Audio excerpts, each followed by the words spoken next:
This is Kathy Biehl of EmpowermentUnlimited.net with Astro-Insight for the week of March 20th, 2023.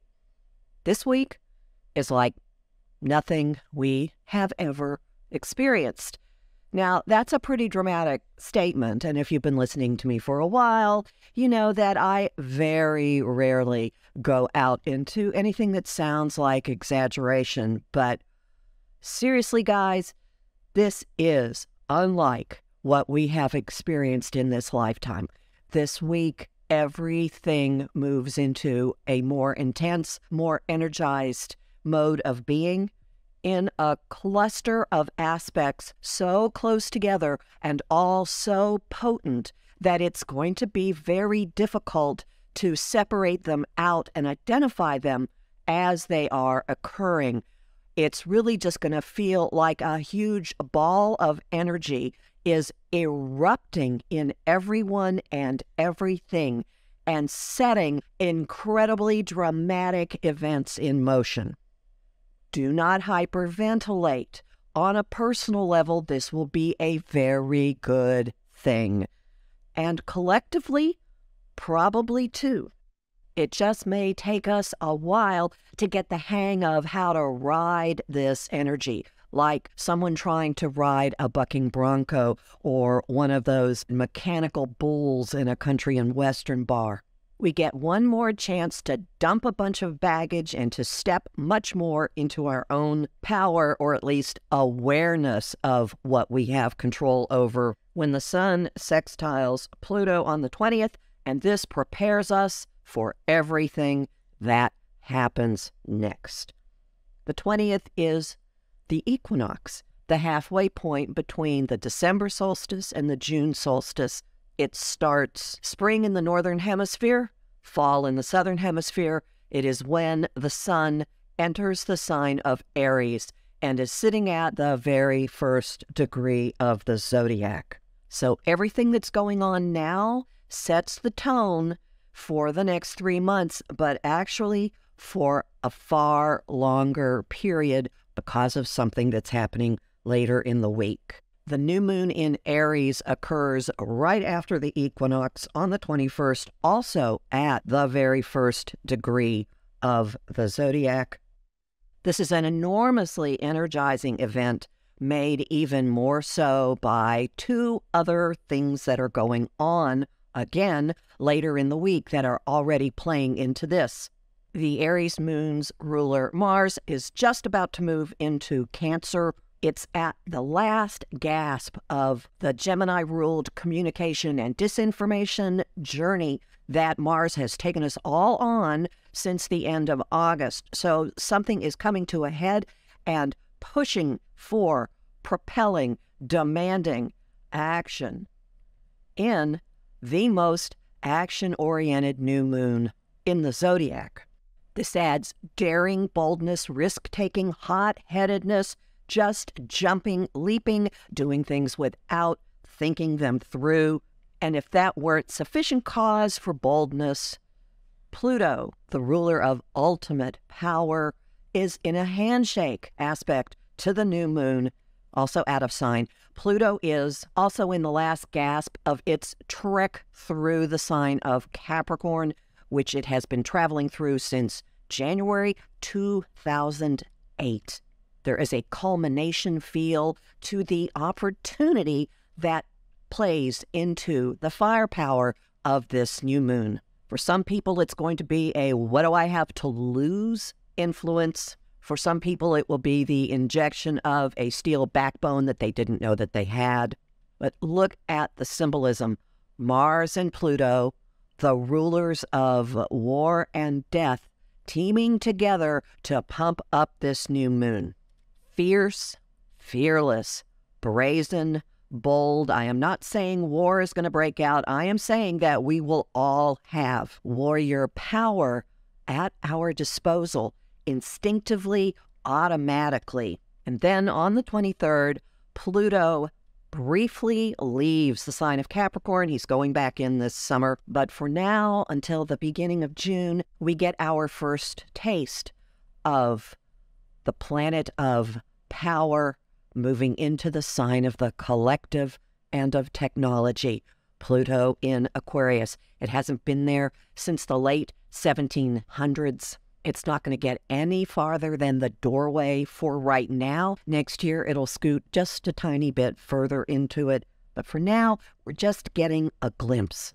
Watch for early warning signs of a redistribution of power, of money, of wealth, of radical and previously unimaginable changes in the role of technology. We've been seeing some of that brewing already.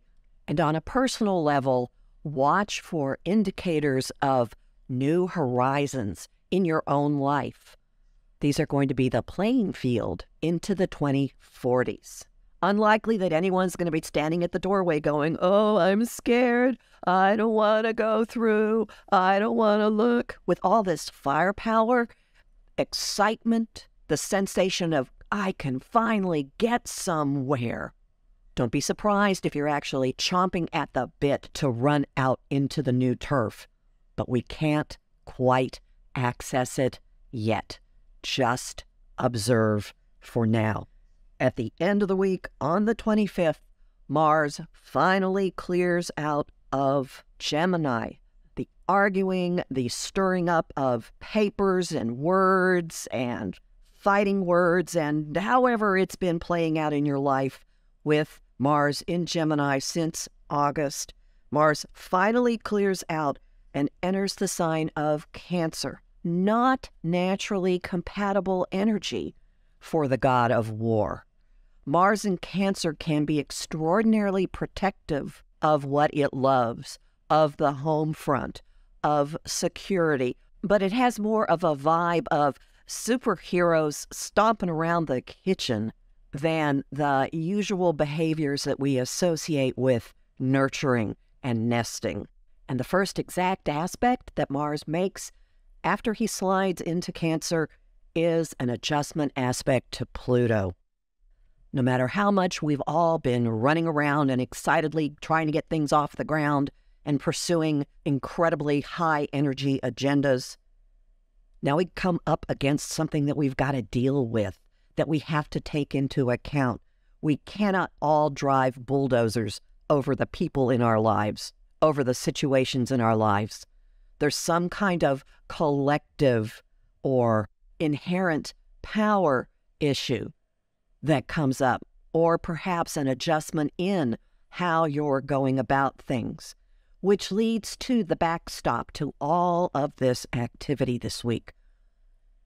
With so much high drama going on, it's going to be easy to lose sight of the fact that Saturn, the planet of adulting, is in Pisces, the sign of the interconnectedness of all existence. There are cautions, there are indicators, if you just pay attention to them, that no one of us is alone. No one of us can really be a lone ranger. Everything we do has an impact on other people. And Saturn in Pisces is saying, play nice, play nice. There will be ramifications if you don't. One caution, the noise-to-signal ratio with astrological information may be incredibly high this week. There could be a lot of fear-mongering, or in the other direction, la, la, la, la, la, everything is going to be perfect now. Drivel being spread online and in social media. Trust your reaction, trust your own sense of logic, trust your own sense of power. Please do not buy into any of the doomsayers.